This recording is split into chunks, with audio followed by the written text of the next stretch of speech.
Welcome everyone to yesterday's NBA news from the 29th of July. We had some Olympic Games obviously, and that's pretty much it today. So let's get straight into it with Moussa Diabate being the only deal actually that happened today from what I've seen, signing a two-way deal with the Charlotte Hornets. Diabate, a center, he was the third pick, I'm pretty sure, for the Clippers in 2022, had a decent summer league with them this season.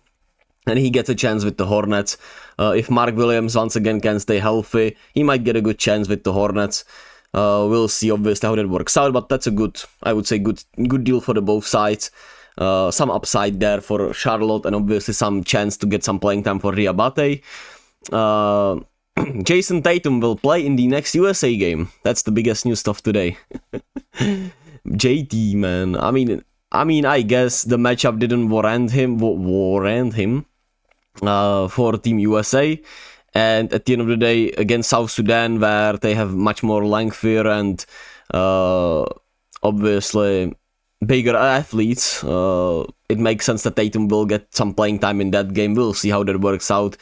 It's obviously all just mental gymnastics and stuff, but with KD's return, it made sense position wise that he might not get as many minutes, right?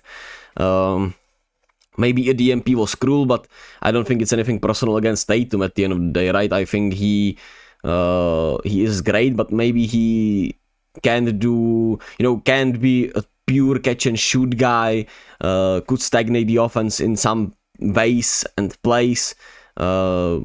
I guess he'll play instead of Bam, who didn't have a good offensive game and was a little discombobulated. I can't pronounce it, but was a little off in the game against Serbia. So it would make sense that he would play power forward next to KD, probably off the bench, or however that will work.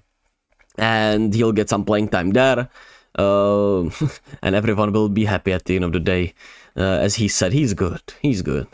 And shout out to Lol Deng for being a legend for South Sudan, paying for the ball program there for the last 4 years, apparently, what the head coach of South Sudan said. So that's awesome. That's just great. It's just wonderful, right? South Sudan is such a great story, and I'm rooting for them. I'm rooting for them to, man, imagine if they got a bronze at least, right? That would be special. But they will for sure have a chance to make it to the elimination rounds, which is, at the end of the day, such a huge success, because they, with that one win, they can get in even via the third team chance, right? Or however the fuck it's called. Essentially, two of the three third teams that end up third in the group, they get a chance in some capacity to play in knockout stages. So that is that. Now let's talk about the Olympics. All women games yesterday. I did watch some of Germany against Belgium. I did watch some of France versus Canada. Team Canada. Oh, Canada. I can pronounce Canada for some reason. Or I have some struggling. I do struggle with Canada sometimes. Anyway. And I did watch half of the USA game, or 3/4. Because Tente it was a blowout, and I had a lot of things to do yesterday because I had some meetings with my friends. I did some things for school. There was a lot of Olympic players obviously happening for my country, the Czech Republic, especially tennis wise. Let's go! What a wonderful tennis day yesterday. But let's talk about these Olympics yesterday. Nigeria beat Australia in a huge upset, 75-62. Their first win in 20 years in the Olympics, which is awesome. Shame I couldn't watch any of this match, but it's just a good story nonetheless. Let me know in the comment section if you watched this game. What was your takeaway from it? Who impressed you the most? I'll try to be more locked in, but like I said, it is just a little too much for me with all these sports happening and trying to do all of this and watch all the men's games. Yesterday, obviously, some plans outside of Olympics, which maybe that's my fault, right? Having plans when the Olympics are on. Yeah, that might be stupid in a way, especially when I'm talking about it every day. Nonetheless, Germany beat Belgium 83-69. That's a huge upset again. Belgium has been the best team in Europe. Obviously, Germany never has been in full strength for some time. And the Sabali sisters played with Fiebig. Two of them are on the Liberty, obviously. Satu Sabali is one of the better players in the WNBA. I would say she's one of the stars. She just has not played for the Stars this season yet. And she should obviously play after the Olympics.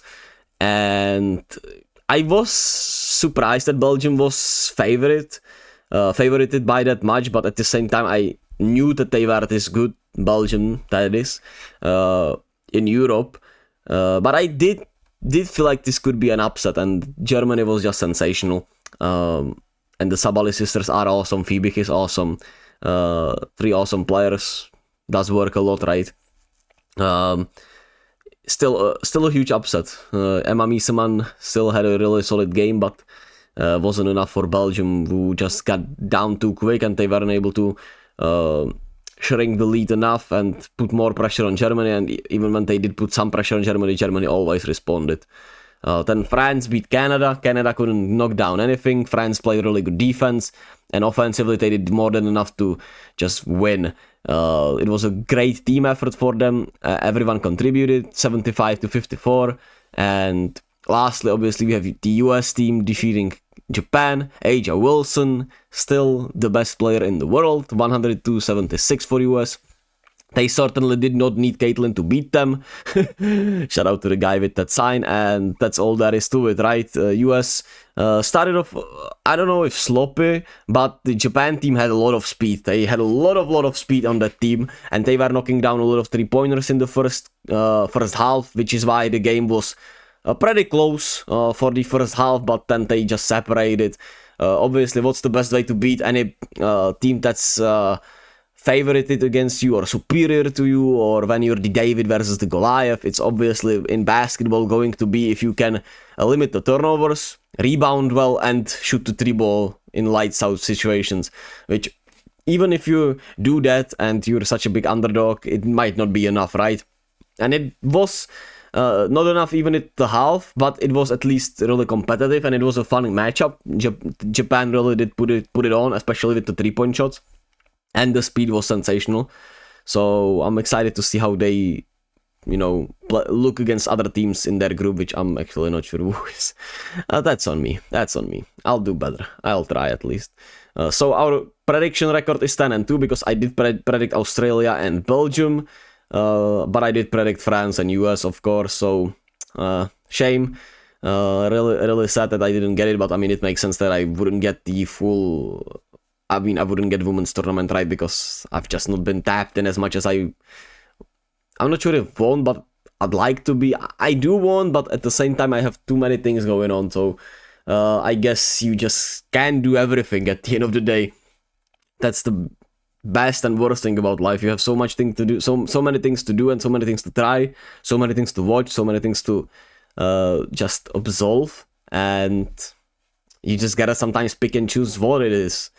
Especially if you have the choice. Some people don't, right? So that's my privilege at the end of the day, and I'm trying to use it for the best. Anyway, that's off topic. Today's Olympics slide, we have Spain against Greece.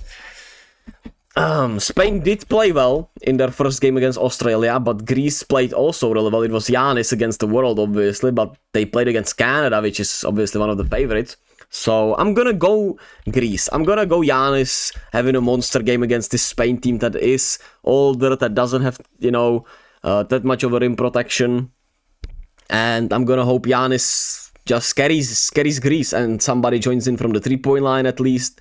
I'll go Greece. I just want Giannis to get a win here. Canada against Australia should be a good one. Both teams playing really well. And I don't know, actually. I do think this will be a close matchup. But do I think Australia got enough? Patty Mills, obviously they have better defenders for Patty Mills here in Canada. But it's still FIBA Patty Mills. But I do think I'm gonna go with Canada. I think this could be a really close game, but I'm gonna go with Canada to get it done. Just because of the talent. I think they have better matchups for Australia's best players. Even though Jock Landale could get to work against Canada, I think obviously the guard matchups are really good for Canada, which is where Australia shines. Obviously defensively they still have also Dyson Daniels and other players, but I'm gonna go Canada right now. Japan against France, I'm going France. I would love a Japan upset. Maybe Rui Hachimura can take 50 shots today and make 25 of them and they could win. But I think, France defensively will be a real struggle fest for Japan unless they knock down tough 3-pointers. And of course, offensively, if they get enough from one player, that should be enough at the end of the day. Their guard play is really bad, we know that, or really questionable to say the least if they want to make huge noise at the tournament, but it is what it is at the end of the day.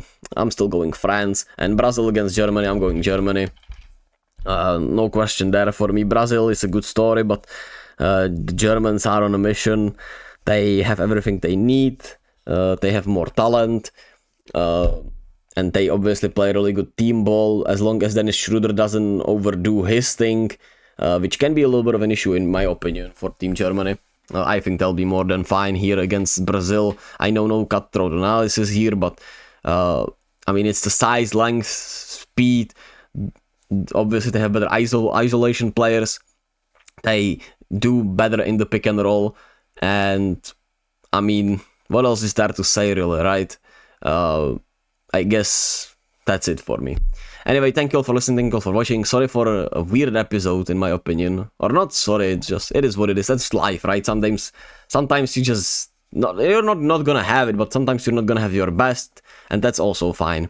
Anyway, as always, be kind to yourself and to others. Be gentle with yourselves, and I'll catch you all tomorrow with more NBA news, as always. Love you.